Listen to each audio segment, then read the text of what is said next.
మెదక్ నియోజకవర్గ సమగ్ర అభివృద్ధి మరియు ప్రజా సమస్యల పరిష్కారమే లక్ష్యంగా కీలక సమావేశం జరిగింది. స్థానిక ఎమ్మెల్యే మైనంపల్లి రోహిత్ అధ్యక్షతన జరిగిన నియోజకవర్గ స్థాయి సమావేశంలో ప్రజాప్రతినిధులు, ప్రభుత్వ ఉన్నతాధికారులు పెద్ద సంఖ్యలో పాల్గొన్నారు. క్షేత్రస్థాయిలో ప్రభుత్వ పథకాల అమలు, ముఖ్యంగా వ్యవసాయ రంగంలో తీసుకోవాల్సిన జాగ్రత్తలపై ఈ వేదికగా కీలక చర్చ జరిగింది. మెదక్ నియోజకవర్గ స్థాయి సమీక్ష సమావేశం నేడు అత్యంత ప్రాధాన్యత సంతరించుకుంది. యువ ఎమ్మెల్యే మైనంపల్లి రోహిత్ ముఖ్య అతిథిగా హాజరై నియోజకవర్గ పరిస్థితిపై సమీక్షించారు.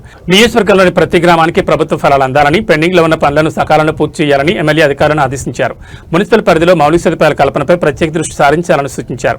వానాకాలం సీజన్ సమీపిస్తున్న తరుణంలో రైతులకు విత్తనాలు, ఎరువుల కొరత లేకుండా చూడాలని జిల్లా వ్యవసాయాధికారి దేవకుమార్ కు ఎమ్మెల్యే సూచించారు. రైతులకు సాగుపై అవగాహన కల్పించాలని కోరారు. ఈ కార్యక్రమంలో Medak municipal chairman Radhika Bhupathiraju, vice chairman Donthi Naresh Goud పాల్గొన్నారు. పట్టణ అభివృద్ధికి సంబంధించి మున్సిపల్ కౌన్సిల్ తీసుకుంటున్న నిర్ణయాలను వారు వివరించారు.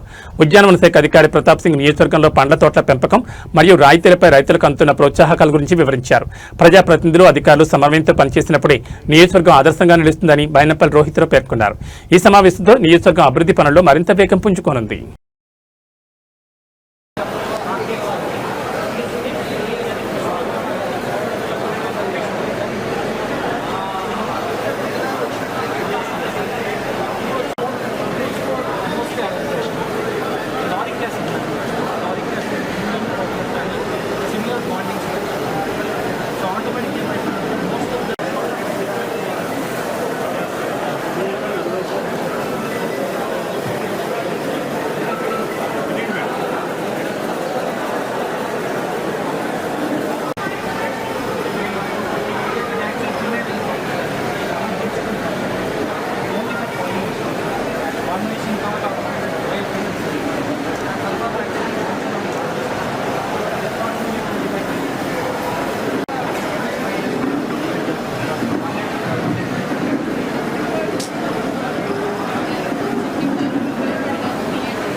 పాల్గొంటున్న స్థానిక జిల్లా కలెక్టర్ గారికి, వేదిక మీద ఉన్నటువంటి స్థానిక మున్సిపల్ చైర్పర్సన్ గారికి, వైస్ చైర్మన్ గారికి, స్థానిక కౌన్సిలర్లకు, వేదిక మీద ఉన్నటువంటి సంబంధిత అధికారులకు, నా ముందున్నటువంటి మెదక్ నియోజకవర్గ నాయకులకు, మహిళా సోదరులకు, నా ముందున్నటువంటి ప్రింట్ అండ్ ఎలక్ట్రానిక్ మీడియా సోదరులకు, మరీ ముఖ్యంగా మా రైతన్నలకు, మీ అందరికీ కూడా పేరు పేరున మనస్ఫూర్తిగా హృదయపూర్వక నమస్కారాలు తెలియజేసుకుంటా ఉన్నాను.